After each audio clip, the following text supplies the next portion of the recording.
नाम है उपसर्ग। हालांकि उपसर्ग देखने में बहुत ही छोटा शब्द लगता है और बहुत ही आसान लगता है, लेकिन एग्जाम में इसी से विद्यार्थी जो है वो बहुत गलतियां करते हैं। इससे कुछ प्रश्न भी पूछे जाते हैं, तो आप लोग एग्जाम में वैसी गलतियां न करें। कौन से शब्द उपसर्ग से बने होते हैं और कौन से शब्द उपसर्ग नहीं बने होते हैं, इसके बारे में मैं आज आप लोगों को क्लियर करूंगी। तो आप कहीं ना जाएं और मेरे वीडियो को अंत तक देखें। और हाँ, अगर आप लोगों को लगे कि मेरा वीडियो आप लोगों के लिए हेल्पफुल है तो वीडियो को सब्सक्राइब करें तथा बेल आइकन को प्रेस करना बिल्कुल ही ना भूलें। तो चलिए स्टार्ट करते हैं कि उपसर्ग क्या होता है, उपसर्ग किसे कहते हैं। उसके बाद हम लोग समझेंगे कि एग्जाम में किस तरह के प्रश्न पूछे जाते हैं उपसर्ग से, और जो विद्यार्थी है वो कहाँ पे गलती करते हैं उसको हम लोग क्लियर करेंगे। उसके बाद कोशिश करेंगे कि अगर इस पार्ट में मेरा वीडियो कंप्लीट हुआ, इसका मैं फिर नेक्स्ट पार्ट लेकर आऊंगी, उसमें मैं उपसर्ग के भेद के बारे में आप लोगों को बताऊंगी। तो बने रहिए हमारे साथ। तो चलिए उपसर्ग किसे कहते हैं उसके बारे में हम लोग समझते हैं। तो यहाँ पे देखिए उपसर्ग। उपसर्ग जो होता है दो शब्दों के मेल से बनता है। पहला होता है उप और दूसरा होता है सर्ग। उप का अर्थ होता है समीप या निकट, तो सर्ग का अर्थ होता है सृष्टि या रचना करना। तो इसको हम लोग लिख के समझते हैं। उप जोड़ सर्ग बन गया मेरा उपसर्ग। उप का मतलब हो गया निकट या समीप, और सर्ग का मतलब हो गया सृष्टि करना या रचना करना। तो यहाँ पे हम लोग समझे कि उप का अर्थ होता है निकट या समीप और सर्ग का अर्थ होता है सृष्टि करना या रचना करना। तो इसका परिभाषा किस प्रकार बनता है कि वे शब्द या शब्दांश जो किसी शब्द के पहले आकर उसके अर्थ में परिवर्तन कर देते हैं उसे उपसर्ग कहा जाता है। तो एक शब्द हम लोग लेते हैं, जैसे मैं ले ली एक शब्द हार। हार का अर्थ क्या होता है? पराजय। अगर इस हार के पहले अगर हम प्र उपसर्ग लगा दिए तो क्या बन गया ये? तो ये दोनों के मिलने से बन गया प्रहार। जैसे ही ये दोनों के मिलने से प्रहार बना तो इसका अर्थ एक अलग निकल गया। प्रहार का मतलब हुआ चोट करना, चोट करना। लेकिन ठीक इसी प्रकार हार के पहले अगर हम लगा दिए वी जोड़ हार, क्या बन गया ये? विहार।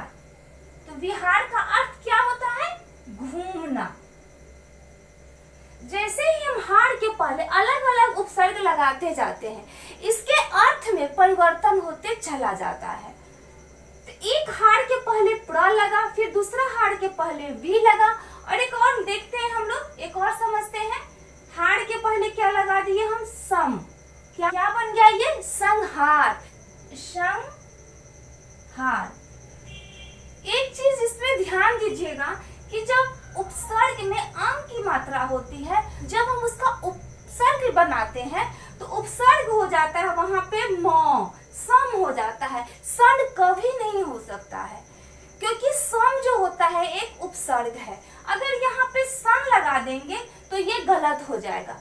पढ़ने के लिए तो उच्चारण के लिए हम संहार उच्चारण कर रहे हैं, लेकिन यहाँ पे लिखेंगे तो यहाँ पे सम उपसर्ग लगेगा।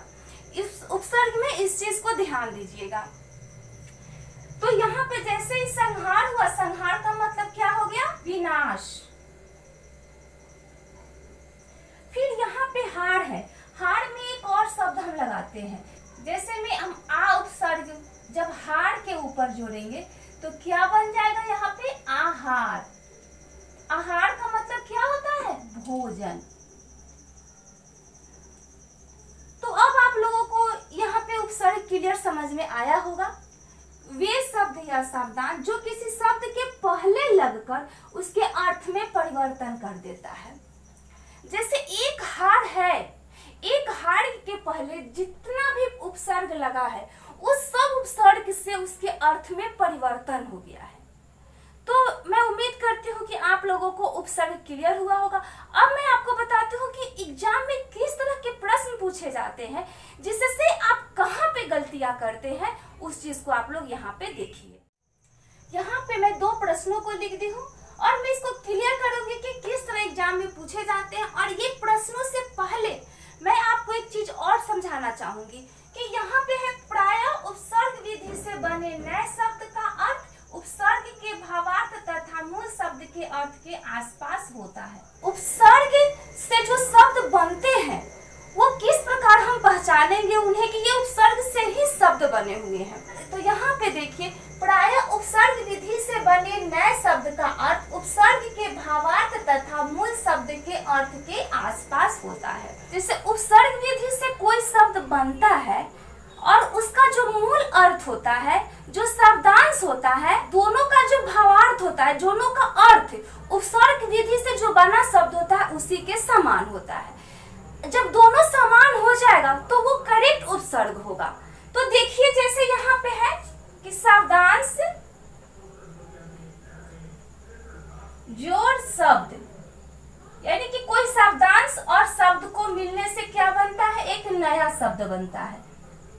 नया शब्द बना और ये नया शब्द किससे बना है, उपसर्ग विधि से। उपसर्ग विधि से बना शब्द। जैसे मैं यहाँ पे एक शब्द ले लेते हैं सत्य।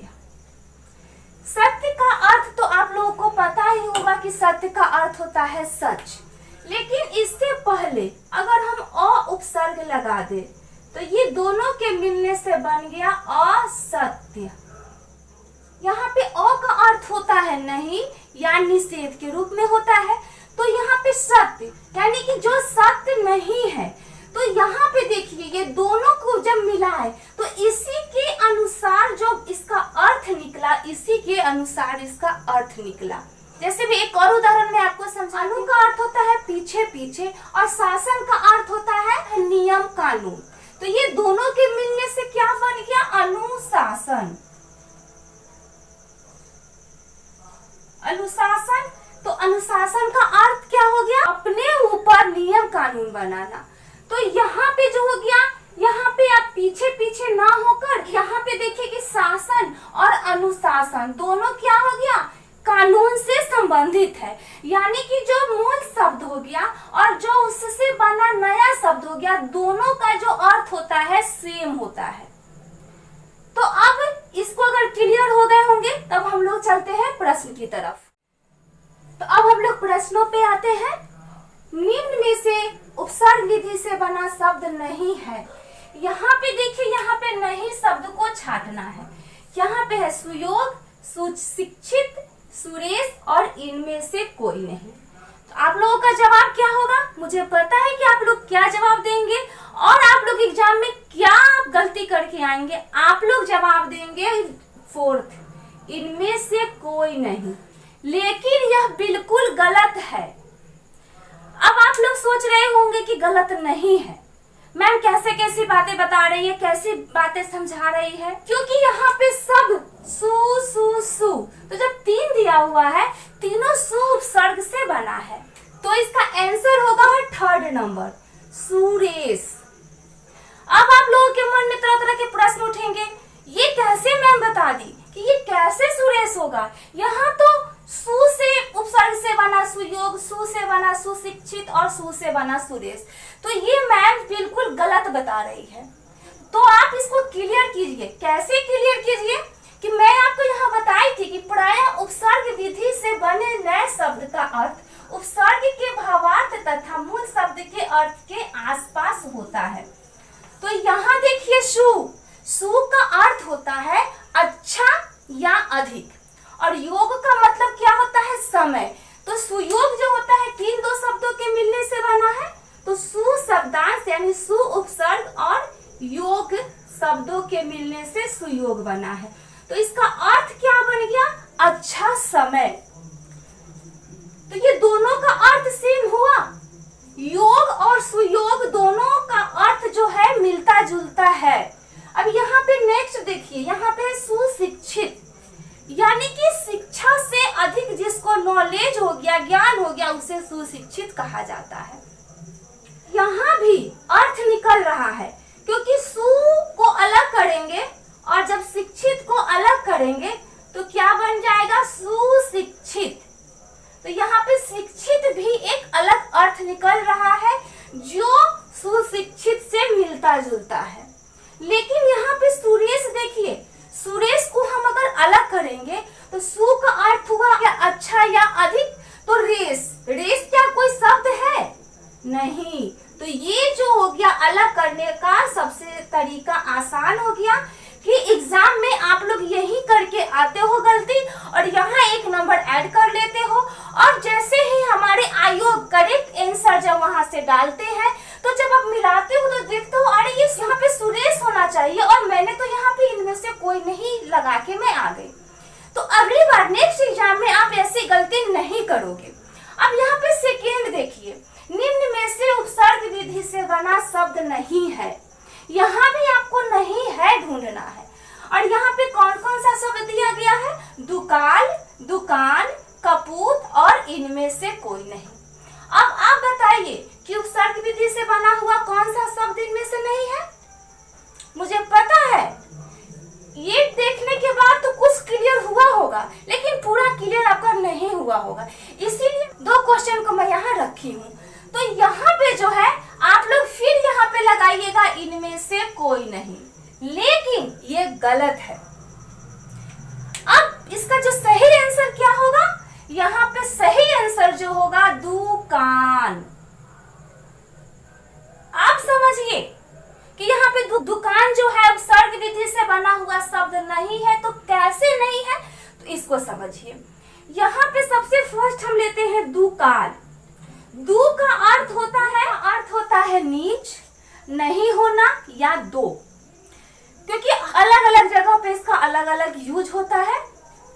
और काल का अर्थ होता है समय, ठीक है, तो इसका अर्थ हो जाएगा समय नहीं है। दुकाल का एक अलग निकल गया अर्थ समय नहीं है, क्योंकि काल का अर्थ हो गया समय और जब दुकाल शब्द बना तो इसका अर्थ हो गया समय नहीं है। फिर यहाँ पे हम थर्ड नंबर आते हैं, कपूत। को का अर्थ होता है बुरा या हीन और पुत का अर्थ होता है पुत्र, तो जो बुरा पुत्र होता है उसे कपूत कहा जाता है।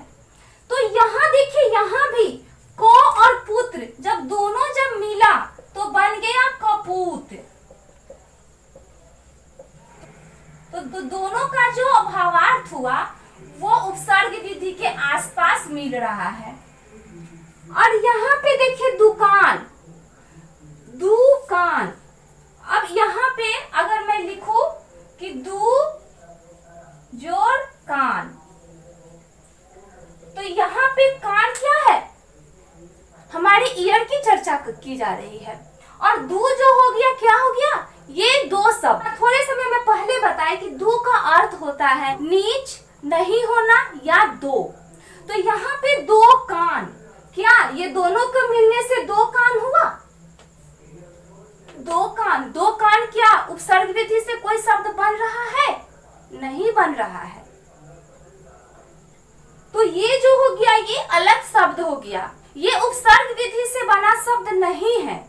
दो कान ये तो अलग ही शब्द निकल गया इसका, ये एक अलग दुकान जो हो गया, दुकान एक अपने आप में सार्थक शब्द है। और दुकान कान, तो दुकान का अर्थ क्या होता है, वो स्थान जहां आजीविका कमाने के लिए लोग बैठते हैं।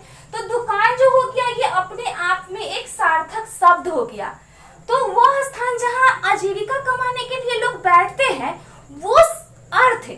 और यहाँ दो कान अर्थ, क्या दोनों सेम है, नहीं है दोनों सेम। अब आप लोगों को क्लियर हुआ होगा कि जब दोनों का अर्थ, जब उपसर्ग विधि से कोई शब्द बनता है उसका अर्थ और जो शब्द या शब्दांश है वो दोनों का अर्थ सेम होना चाहिए, दोनों का अर्थ समान होना चाहिए, तभी उपसर्ग हमारा सही होता है।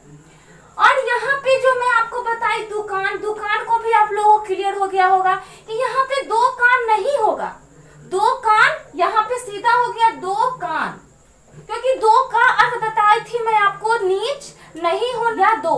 तो यहाँ पे कान में अगर यहाँ पे नीच का प्रयोग किया तो नीच कान भी नहीं हो सकता है, दो कान हो सकता है, लेकिन